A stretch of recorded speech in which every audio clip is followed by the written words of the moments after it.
Continuamos con más datos, amigos, para ustedes en Región News. Recordemos que la proforma presupuestaria para el 2026 han dado un sinnúmero de alertas, amigos, de que no va a alcanzar.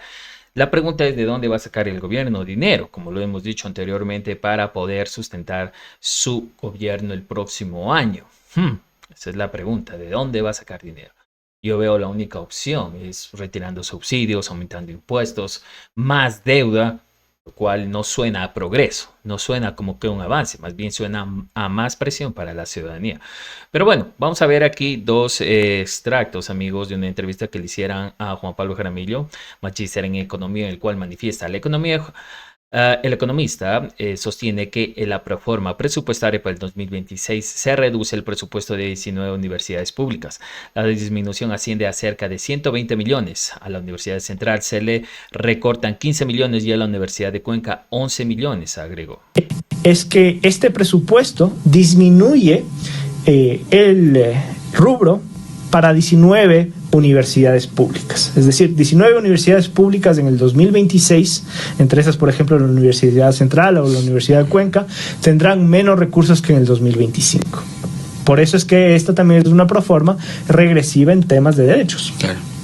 19 universidades, ¿y cuánto es la reducción? ¿A cuánto asciende esa reducción? Si no estoy mal, era cercano a los 120 millones de dólares.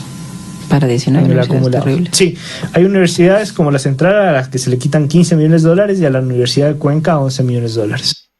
Pero como ustedes han escuchado en las últimas declaraciones del gobierno, dijo que se ha aumentado el presupuesto en la educación, lo cual cada vez se muestra que es todo lo contrario, como siempre, ¿no?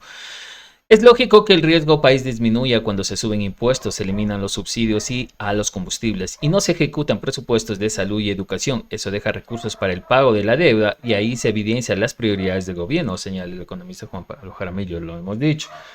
El gobierno pone como que el riesgo país, cuando se reduce, lo pone como un gran logro, pero logro para el FMI, logro para las grandes élites.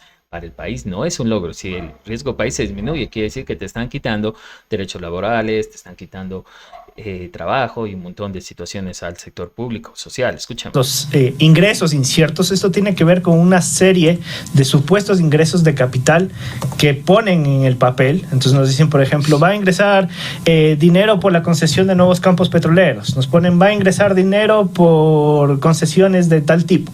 En la práctica nunca se dan y estos son ingresos que están sobreestimados. Ya. ¿Sí?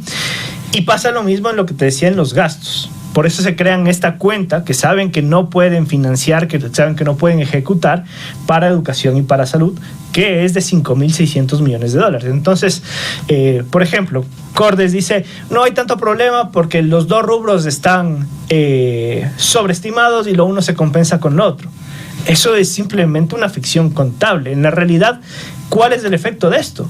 Que no tenemos recursos efectivos para educación, que no tenemos recursos efectivos para salud y por eso, por ejemplo, en los hospitales públicos escasean las medicinas, por eso no se pagan a las dializadoras, por eso, por ejemplo, los servicios tercerizados de seguridad, de alimentación, de limpieza en los hospitales están impagos.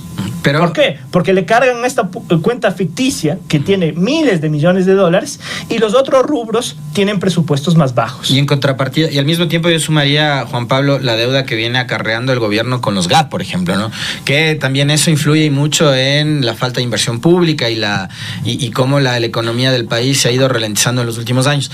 Pero en contrapartida, tú tienes que no se invierte ni en salud, ni en educación, ni en seguridad, pero estás al día en el pago de la deuda y te venden el cuento de que baja el riesgo país como una gran noticia.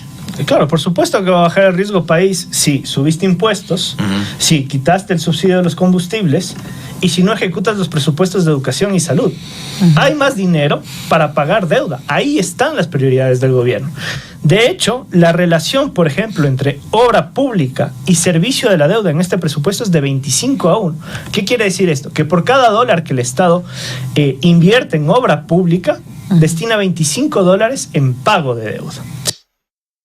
Así es, amigos, pero las declaraciones del gobierno es de que está haciendo todo muy bien. Dice, la Proforma está encaminada a seguir fortaleciendo los servicios sociales. En Ecuador tenemos actualmente una ejecución, dicen, del 75% del presupuesto general del Estado, dice Zaira Moy, ministra de Finanzas. Dice que han ejecutado mucho presupuesto. Claro, nuevamente, amigos, suena muy bien, pero si tú te vas en la práctica a lo que es la realidad afuera, no se lo ve. Ese es el problema. Pero bueno, escuchamos lo que dice. Pero muchos ecuatorianos también sienten que no hay una atención real en temas como salud, empleo, obra pública, y para muchos eso fue el resultado de ese no en la consulta popular. ¿No hay quizás una desconexión entre estos datos macros que usted, por ejemplo, acaba de señalar y esa realidad social?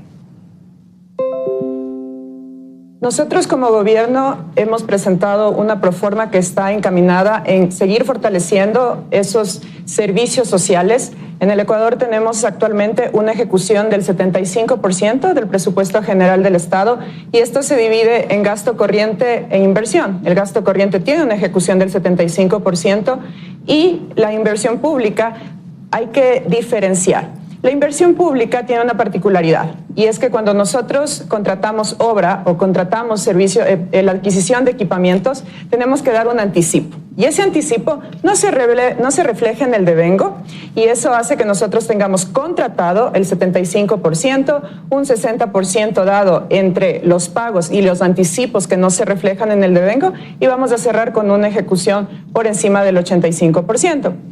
Pero esta ejecución presupuestaria ha sido encaminada no solo a la provisión y al pago de nuestros servicios públicos actuales, sino también a pagar una deuda heredada que asumió el gobierno cuando entramos. Las finanzas públicas estaban en soletas, no habían recursos ni siquiera para pagar los salarios y ahora estamos en capacidad incluso de adelantar el décimo, que ha sido sin duda un motor también para la economía en el mes de noviembre.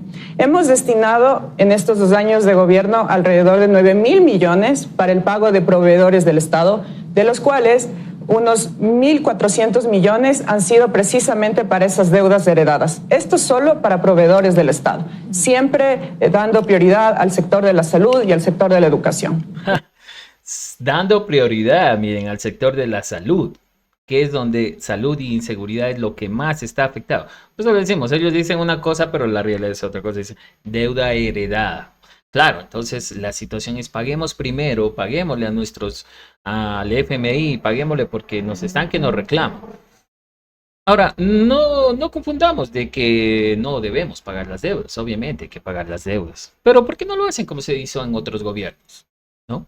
Ok, te vamos a pagar las deudas, listo, pero te vamos a pagar así, danos estas prórrogas o vamos a hacer un plan de pagos, algo que sea equitativo, como para no se quede la ciudadanía sin presupuesto, sin servicios. O sea, pagar, eso de pagar siempre se va a pagar, pero no acá la cosa, trae el dinero y págalo ahí mismo a nuestros amiguitos, ahí a sus bancos internacionales que componen el FMI. ¿No? Y la ciudadanía no, es que debemos pagar lo que dejaron haciendo otros. Te olvidas del país. Y por eso tienes esa reacción, como lo hubo en la consulta popular. Bueno, amigos, vamos a continuar con más datos. No se olviden de suscribirse.